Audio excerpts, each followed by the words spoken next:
Pour commencer déjà, j'ai dit un grand merci à mon boss de la nation. J'ai dit un grand merci. Merci à mon caméraman Nangai. Donc les autres bimi na moi mi kakata nombo eza bientôt bimi dans vu que musala to pona yango to bimi. Donc je te dis c'est un grand merci Marcus. Déjà je dis bonjour, on a invité là on remet bangani olobangiti bonjour Raf. Bonjour Maylor Amba. Bonjour Nabatonios Orlando Bisso. Et là, on a rectifié Zaka que Nalo Baraté. Je ne l'ai jamais dit. Et c'est juste ensemble. Association, il y a Union de journalistes et du web. Et parce que je suis le fondateur, il y a association Yo. Vous allez prôner pour Nani Litz Moko contre les anti-valeurs. Vous allez Bunda contre dépravation de mœurs.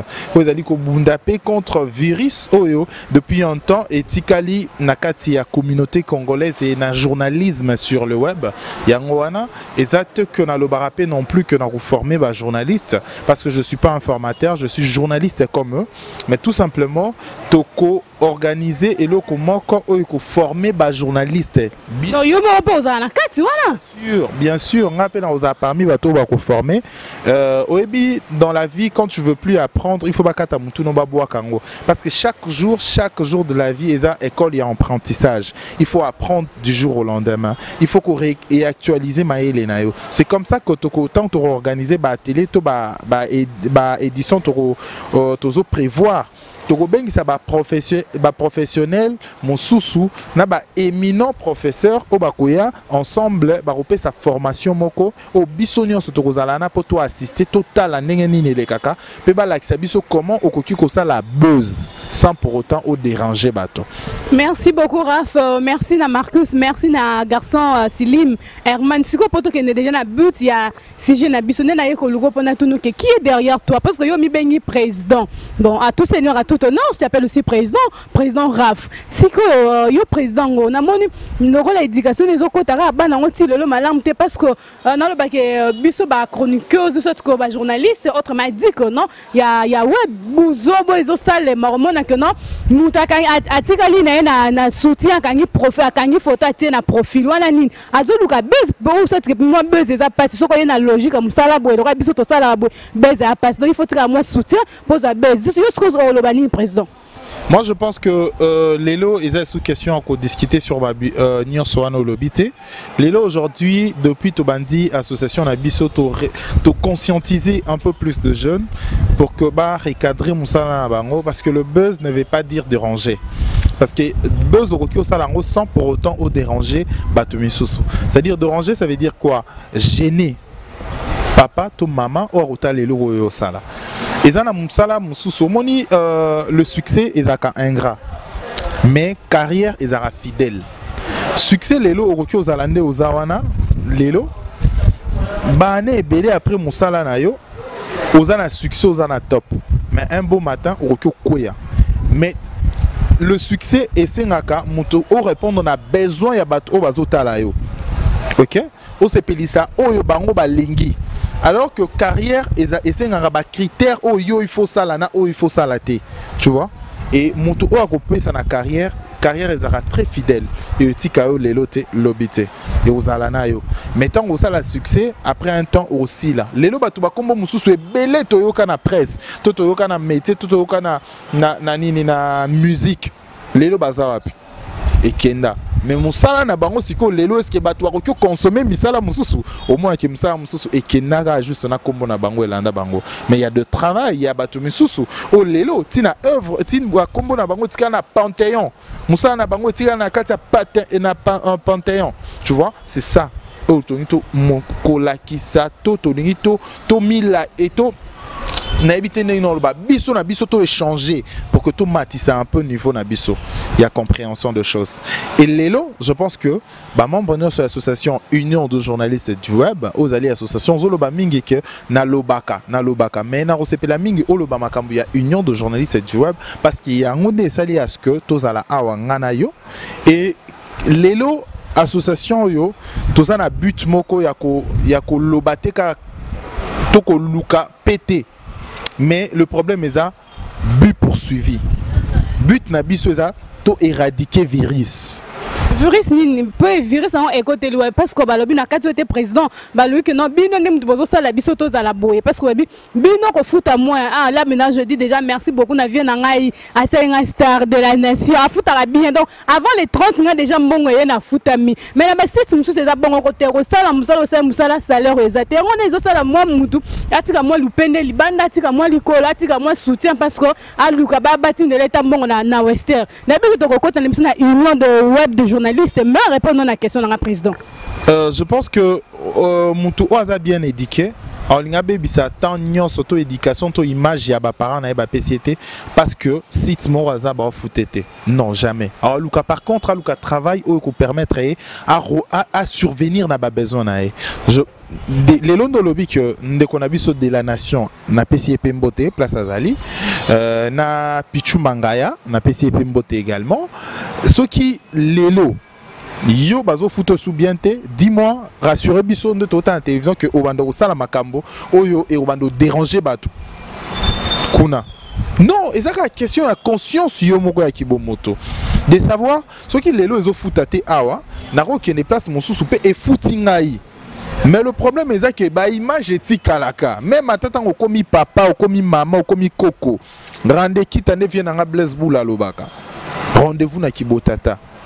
Qu'as-tu fait na jeune âge na yo yango wana to lingite que tozana présidente moko o bazo reprocher na sex tape na hier présidente moko o bazo reprocher peut-être na bêtise ne ya lobby tozana pour ça nani ministre moko te to président moko te ba reprocher na buzoba na yo asala ki lobby et yango wana to ngito conscientiser bande ko na biso que ce travail c'est un travail noble ça là ils apportent il y a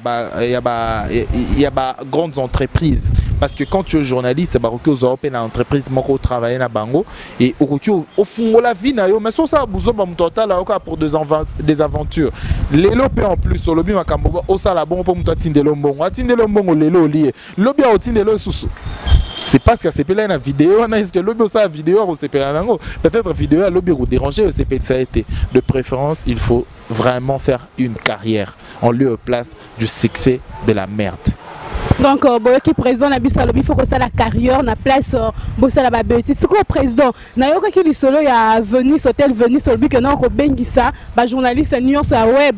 Donc to ko sanga na biso nyonso to ka mateya oyo ko inviter ba journaliste mususu amene voir même ba profession ba ko pesa biso cours et ça déjà pour quand et les andenga nini pour continuer ma question qui est derrière toi? Na makamno sozo sala ah derrière ton wuta ki au moins c'est qui maman na marche. Bon, et Simbaki Nango, Balie, Meli, ce que Aso Yesuna Makambuya, enseignement. Ce que qui est derrière toi? Qui est derrière moi? Ce sont de grandes idées. Le grand homme, Babuna n'a pas idée. Les idées, ils ont un combat au Moutou. Il faut en chaque jour. Zangambo, mais vous en avez idée. Dans la vie, pour la valeur, il y a Moutou. Ils ont un bon côté parce que l'argent aussi là. Franck et Tokara Zahir, qui n'a un beau matin. Mais un homme qui a des idées, même sous Zahir et qui a à concevoir encore Vinae autrement et à continuer Chamanae. Je pense que en concevant même Nani O et Association Oyo, j'avais des grands combats internes parce que j'avais pas de financement, j'avais pas d'argent pour survenir na union sur association Bando Senga. Sur le plan juridique, sur le plan makambo belé wana na koka ki ata mokete. Je me disais que je veux me limiter quelque part. Et aujourd'hui, Dieu soit loué. Depuis association Nabiso et Bandi, tozo vivre na auto prise en charge, to mise en charge association Nabiso. Parfois, je me sacrifie énormément pour l'association. Il faut que je lelo. Parfois, je me sacrifie énormément pour l'association. Pourquoi? Parce que je suis en train de faire de mouvements va-et-vient, Luka et Loko Simba. C'est ça ma nature. Tant que Loko Simbi, je ne me fatigue pas. Je ne me fatigue pas parce que nous autres lembi. Non, je me fatigue tant que l'autre est simbi. Je me dis ouais, je dois me reposer. Et ensemble, nous sommes membres de constituer comité. Tout comme la philosophie moko, idée moko, tout comme la corps moko, la lutte moko. il y a réussite pour l'association, pour l'objectif Nabiso. C'est un peu ça. Et à part ça, par rapport, il y a organisation Nabiso Zali, atelier de formation, forum sur l'exercice du journalisme. Et ça, le mois de septembre. Et Zali, mon maman, tu as invité professeur, pour appeler ça cours, il y a journalisme sur le web. Tu as invité éminent journaliste où il y a la place. Tu as invité corps. Il y a administration, il y a UNPC, Union nationale, il y a presse congolaise, où on a des membres, où il y a organe, il y a journaliste national au bazar Congo, tu as invité Union Soana pour que tout le monde a nini, tout discuter, tout échanger, et former, pour que tout réussisse un peu de niveau, il y a mon salaire. Voilà, c'est un peu ça. Merci Président. Raph, est-ce que Moutakoko ça la buzz sans pourtant Alex Moupende, Alex Likolo, Alex moi, excusez-moi les termes, moi libellé ou bien parce que il y a ça la buzz. Mais sur mes émission normale moi buzz moi président toi qui est notre zone en président. Il y a moi ils a parmi les chapitres toko développé, professeur va développer, journaliste va développer. Le buzz. Président Nabasani Moussou Balobi, avant ça sous buzz. Moi le peine, moi libello, excusez-moi le terme, mais moi ko bunda babi entre les journalistes et surtout il y a basi ko bunda ko soit na wanande bankingai ngana somba ki boy ngana sali boy babi yango de ça la rage suko wanane ils ont fait ça buzz mais so les gars dans mission normale boy président attends que mon rôle banande. Oui, le buzz d'abord. Commençons par Komouana, c'est faire parler les gens. Buzz, c'est faire parler les gens. C'est-à-dire, pour faire parler les gens, il faut ça. Mais tu peux concevoir, et le mot est bien paix, tu fais parler les gens. Pour concevoir, on va dire un beau matin, je conçois une très belle émission. On va dire ça, on présenté, c'est une très belle émission, bien réfléchie, scientifiquement riche. Non, franchement, il a fait un beau travail. Publié, tu fais parler les gens. Le mal est que il y a de pages, il y a Facebook, Internet, osent soutenir virus, dépravation de mœurs, délire. Et comment quand ça va faire ça, c'est le top succès. Alors que c'est pas ça. Il y a de pages pour soutenir vertu, valeur. Et le problème, c'est la prise de conscience. Il y a Yomoko et Bakio. Carrière n'a pas de moulaï nini. Carrière n'a pas de wapi. C'est comme ça que nous devons comprendre au moins où il y a l'ingazala. Et puis il fera carrément où il y a Zali. C'est ça. Donc, président, si on a une politique, est-ce que vous avez une ambition politique? Un jour. Nako ça la politique, mais dans ça la politique, na jour au politique nabiso et comme un peu une politique vraiment, il y a politique mora prise de conscience et l'on a politique yanzala. Bah tu mets souvent ça la politique ming na Congo et la politique à pouvoir luka lipa. Tu vois? Entre nous photo le bango. Mutumso a luka politique pour satisfaire besoins personnels. Mais politique, c'est juste d'abord l'art de gouverner et carrément aussi ezali pe correspondre à besoin de la population na yo. Tu vois? Et un jour la politique grandira et tout ça la politique y a bon au Congo. Mais le grand jour viendra un jour. Ato bokolo ba mengane na yebi que déjà zarano déjà moi likolo mo na politique mais président ce balobi phénomène kuluna na yebi que ozalaka na kin ova na kin mais phénomène kuluna babi na ezosilaté ce qui est grave que Raf ezo bakisama c'est ko bakisama donc lelo bolali bolamungi bakataki mutu liboko lobi likolo lobi kuna kingo yusko en tant que président okolo bandeni moi je pose déjà peine ambition politique. Moi, je suis le bon merci. Dans le bas, tout simplement que la jeunesse aujourd'hui est délaissée. Dans le bas, toujours cette jeunesse a besoin de mingité. Elle a besoin juste de faciliter un peu accès dans ma camus où il faut ça là. Aujourd'hui, il y a des jeunes au bas si ça à l'université, mais moi ça les a parce qu'il y a de vieux papas au bas travailler depuis période il y a nani nabiso ali bosso. Depuis un père Koutouté, c'est-à-dire depuis République, Première République, Tilelo, travailler na Kasavubu, Tilelo Bazaraka. Batu bon dans l'administration, dans la politique, dans la nini, dans l'université. Il y a la jeunesse à trouver place dans été. Il y a asphyxie moko jeunesse à bouger, à mouver. Alors qu'il fallait céder place pe na ba jeune, ba exploiter un peu savoir na bango. La jeunesse aujourd'hui, ba jeune par exemple ba jeune au kuluna au banani. Ceux qui lelo au ebiso lelo to sali ba atelier de formation et ba plutôt ba centre de rééducation et de formation. Obi ata na prison tant batina ba jeune na prison. Ceux qui ba zuyo par exemple non ozana mailo, ba zuyo ba tikio na prison. Ozaki na 20 ans. Ba tikio na prison ba katelo 10 ans à prison. Après 10 ans obima na 30 ans. Na 30 ans au salanini. Et si il a vu au sein de l'autre côté, alors qu'il faut pas créer un système de rééducation, mon qu'on a qu'à prison kuna. Et là qui s'arrête à mon tourner ni au sein la miniserie, et là qui s'arrête à mon tourner ni comme un maçon, tant mon tazo bimanaka ta prison a commis utile pour prison on a été à rabattre belé, bah monsieur comme un pasteur dans prison. Ce qu'on a envoyé qu'on a déjà mis tant en bimana prison, boy, alors bah on a tika la kuluna, na exploité ta on a eu qu'on a na prison et ça l'a bien. Et la jeunesse au bazapé libana a va créer un peu un centre de rééducation à jeunesse où on permettre la jeunesse et par exemple ce au centre de formation moko analphabétisation. Ce basali centre de formation moko par exemple il y a ata basali ba centre là ba jeune bayakate. En plus, na complété au RAF. Papa on a au bureau, que non, jeune amigo, maïe, témoins, place exacte en raison pour laquelle vendre na place na bango parce que jeune quand on veut pas de son chien on l'acquise de rage. Les longs na volontaire au sungayo. Ce na monoza maïe, était dans salonné. Qu'est-ce qu'on appelle le recyclage? Qu'est-ce que recyclage des aranines. Tant que tu as un milieu scolaire, toi académique, tant que tu as un milieu moko, bazuye moi 2 ans et 1 mois, le roi stage moko professionnel, mais bazo la qui sait qu'est-ce que tu dois faire, bah recycler, bah recadrer, après bah piquer aussi qu'on a secteur d'emploi. Quand on veut pas de son champ, on l'acquise de rage, c'est normal.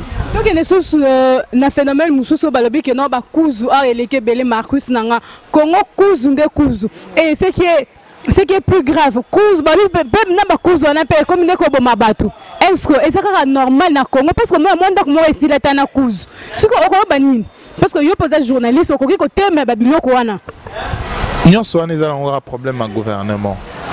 C'est le gouvernement qui fait même de loi pour permettre que ouverture même il y a place, il y a bongo illicite, il faut et Kangama. C'est le gouvernement, c'est la force. La force, il y a gouvernement, il y a unité, il y a pays.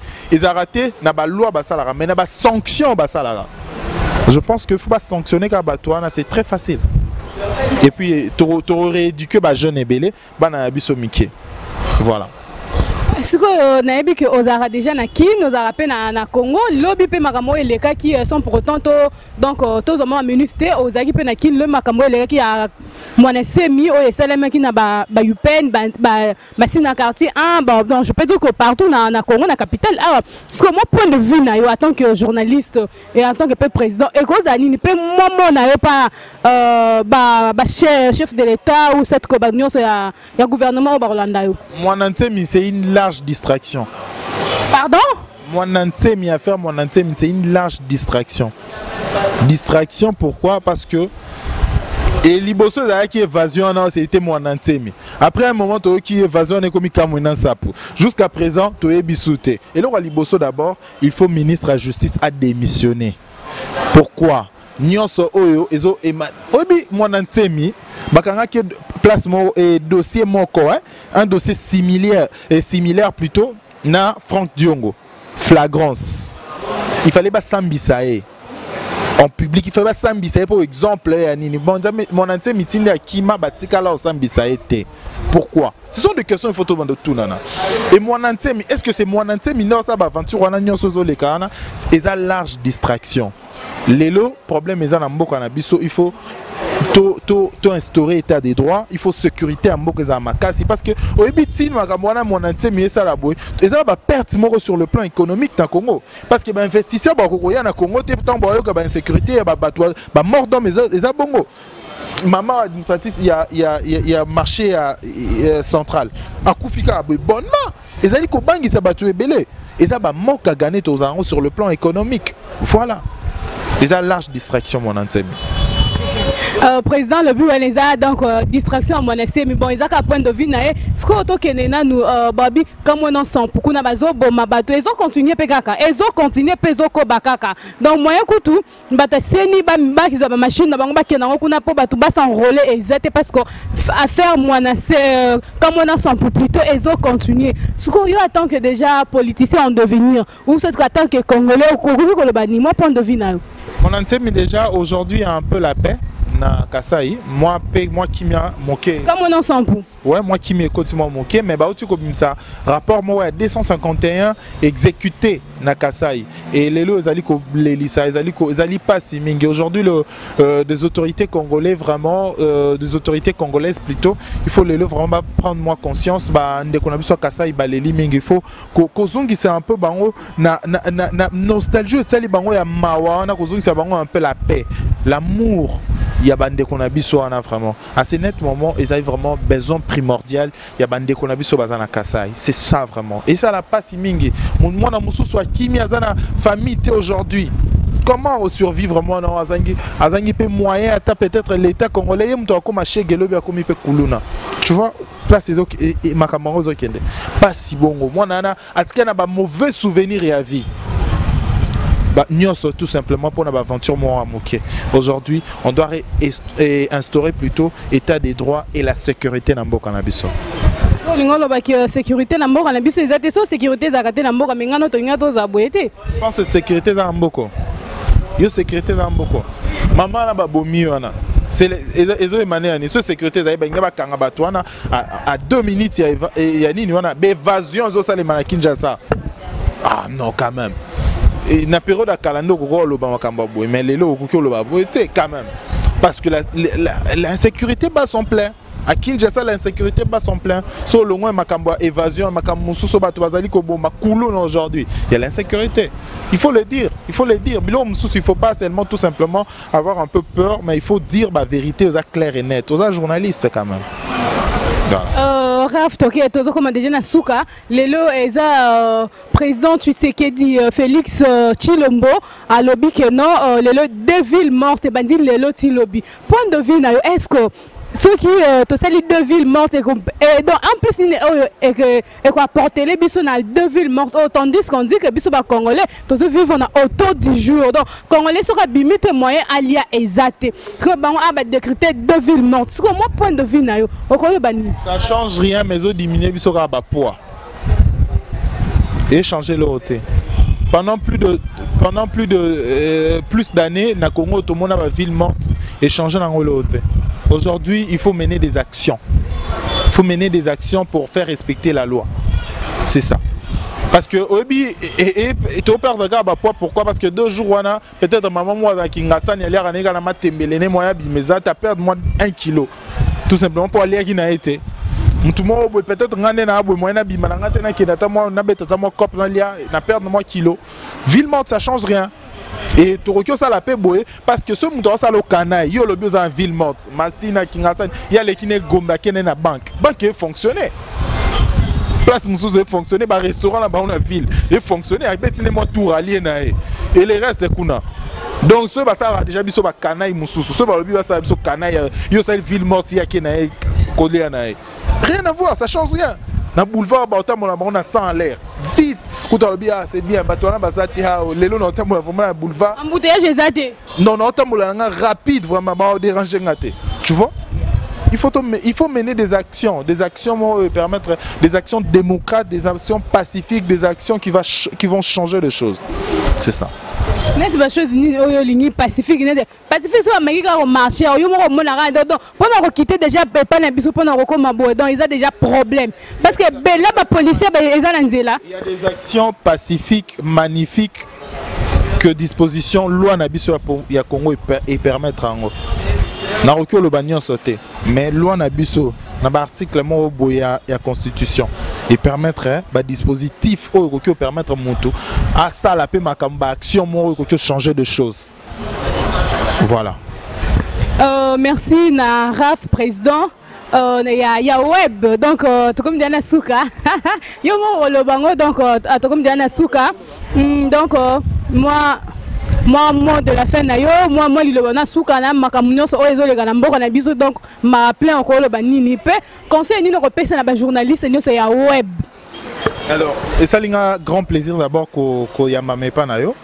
Et ça linga plaisir pourquoi parce que naro le banien sauté et aujourd'hui je t'ai vu grandir, faire une émission posée aussi et ça linga bien parce que à l'époque quand je faisais ça aux aïnos on a chica aux aïnos on a bleu blanc les lots ça linga plaisir et ça linga plaisir que tu le fais aussi c'est aux assurements que j'apprécie beaucoup et voilà les lots on a juste ma congolais tous en unité amour et puis que le Congo tout batté là parce que c'est notre seule richesse voilà c'est un peu ça.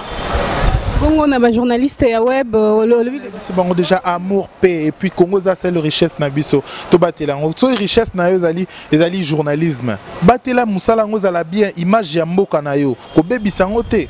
Il faut pas te prostituer pour non prostitution monsieur on peut former monsieur kotika nettement striptease quoi. N'est-moi stripteaseuse, au salon qu'on a formé Moussoussou, mais à la télévision, sur internet, pour tout simplement attirer les gens. Et un homme aussi également, au ça va délire Moussoussou qui est à l'encontre et à mœurs, tout simplement pour s'attirer de gens. C'est pas bien.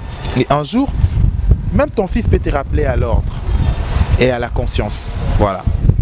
Merci beaucoup Naraf, président. Il y a journaliste news ya web. Je dis un grand merci Marcus. Donc le tout seulement Moussala Ming, mais aux Akawano l'invité. Merci. Je dis un grand merci à mon président de la nation. Je dis un grand merci.